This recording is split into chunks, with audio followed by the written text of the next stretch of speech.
What is your relationship with money? When we're talking about Maslow's hierarchy of needs, safety is a big concern.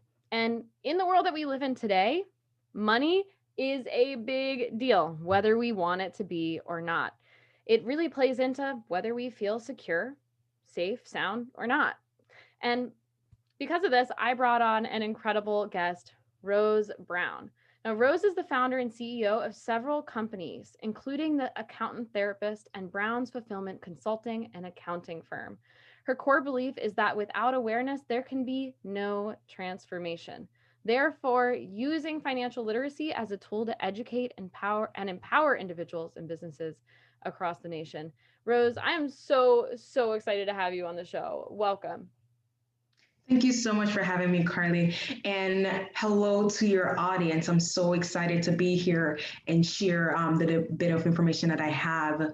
So, for me, I was born and raised in Jamaica, yes, the island Jamaica, by a single parent who really, she only knew how to be an entrepreneur because when you're raised in a certain place in Jamaica, that's all you know.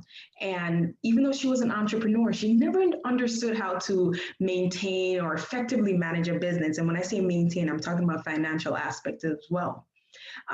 So in connection with that, I also grew up observing so many different individuals around me, just, prioritizing their wants versus their needs. And as we talk about needs here, it's so incredibly important to know that a lot of us, and, it gets the best of us. We prioritize our wants. Oh, I rather have this versus my need. I'll sacrifice something of a need to obtain my want. So from realizing all of that, I grew up with, kind of basically creating my own blueprint of how I want to structure myself around money because essentially we want money to serve us, not us serving money.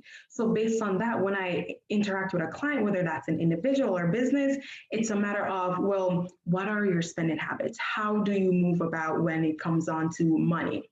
So with that, I do have 3 tips that I would like to flow on in there and share with the audience.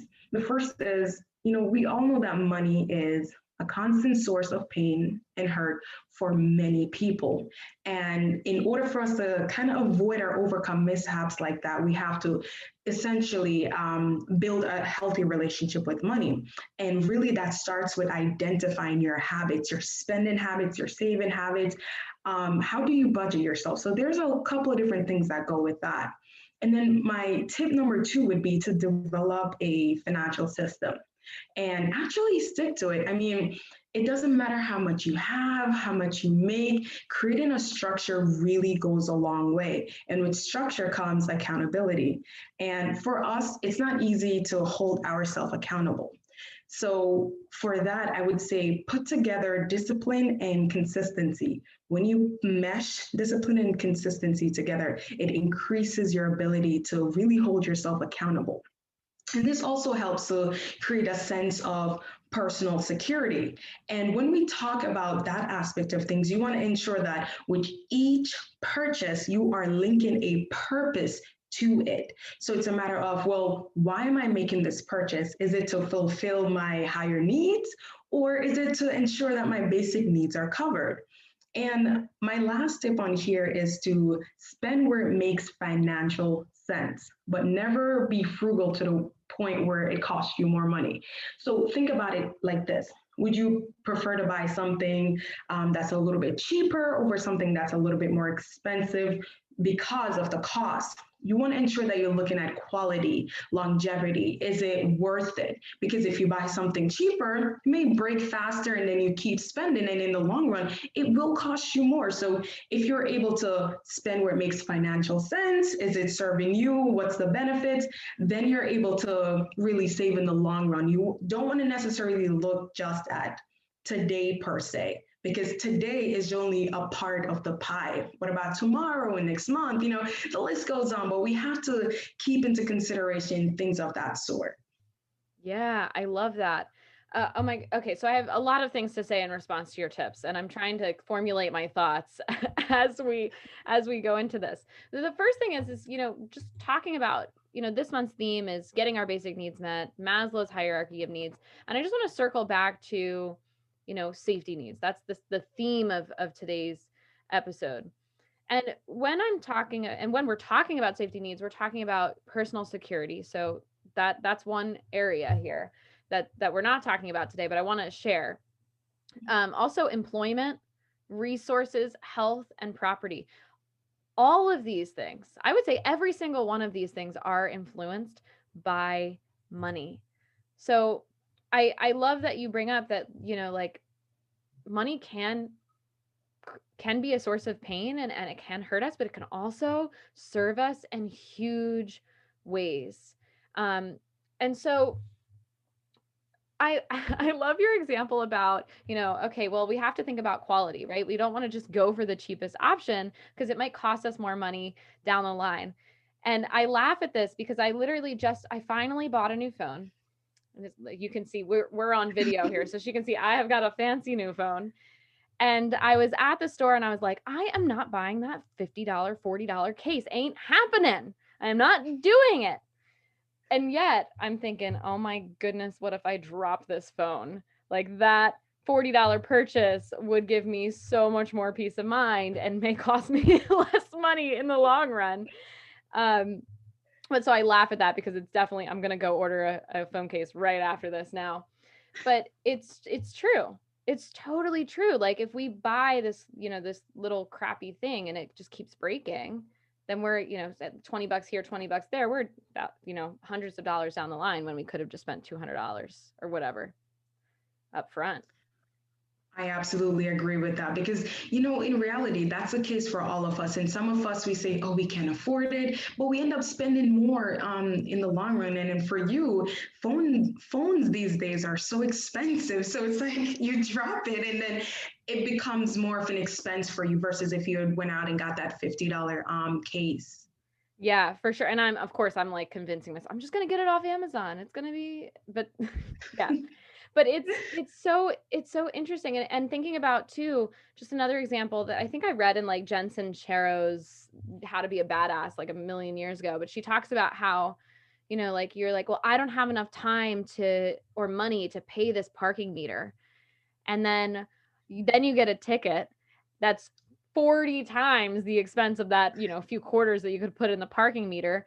Oh, so now you have to have the money for it. And now you have to have the time to go the whole way down. You handle the ticket. If you want to dispute it, whatever, you said you didn't have the money or the time, but had you taken the time to put the coins in the slot, you would have saved yourself so much of that. So I love that point. I think it's really relevant because we can really get into this almost like a lack mindset over the little things that end up costing us in the long run. Yeah. So, okay, we have a question for you. Rose and I were talking right before the show and we were like, okay, what do we want to know? We want to know some more about you guys. So we have a question. We're really curious and we want to know in the comments section what your opinion on this is. So I'm going to let you take it away with your question. For sure. So, for all of you out there, and think about this, it's not a trick question, but it's a matter of assessing your needs, your thoughts, and how you really go about things. So, the question to you is, would you rather purchase a Louis Vuitton bag or, say, a $50 bag from maybe Target or somewhere in the mall? But why would you choose that particular option, whichever one you choose? Okay, so we're really curious. Now I'm going to answer this because I just cannot resist. And I'm going to say neither. I will not. I literally right before the show tried to write the word Louis Vuitton. And I was like, oh, yep, that's the type of person I am. I literally don't know how to spell Louis Vuitton. But I personally love to buy my purses at thrift stores. Like I just bought my last purse at Circle Thrift. It looks fancy. It feels fancy. It's really great quality. It's not like one of those ones you've seen a million times in the thrift stores that are like, they look like they're on the verge of death. Not me. But I love doing that, like that search. So that's just personally me. I think I spent $15 on my last purse. But I'm so curious what everyone has to say in the comments. I'm dying inside. I cannot wait. Now, if you are feeling overworked and exhausted, I've got some good news for you. The Stress Less Company works with high achieving executives, business owners, and managers just like you to find that sense of peace and freedom that they desire. And as a result of our work together, not only do they deepen their spiritual connection, they also learn those tactical tools so that they can experience more free time, more efficiency, and yes, even more prosperity. It sounds pretty great, right? Well, you can apply for a complimentary stress assessment today to start the conversation about working together. Visit stresslessco.com/apply for more information and to apply. Now, I'm sure there's quite a few of you who also want to get in touch with Rose. So, Rose, where can we find you? Oh, wow. So you guys can find me on Facebook, Instagram, LinkedIn at The Accountant Therapist. You can shoot me over an email at The Accountant Therapist, Rose at theaccountanttherapist.com, or visit my website, theaccountanttherapist.com. Or, of course, if you're seeking to have taxes or any other business accounting matters done, you can visit my company's website at www.brownsfca.com or shoot us an email at info@brownsfca. Not to forget that we're also on social media platforms at Browns_FCA. Awesome. And don't worry, guys, if you weren't quick enough to write all of that down, it will all be in the show notes. So this concludes this episode of the Stress Less Show. I want to give one last big shout out to Rose Brown. Thank you so, so much for coming on the show and sharing your expertise. My pleasure. Thank you guys so much. Absolutely. So if you've enjoyed this week's episode, let us know by giving us a big old thumbs up and hitting that follow or subscribe button. Thanks for listening. Share if it resonated, and we will see you next week. Bye.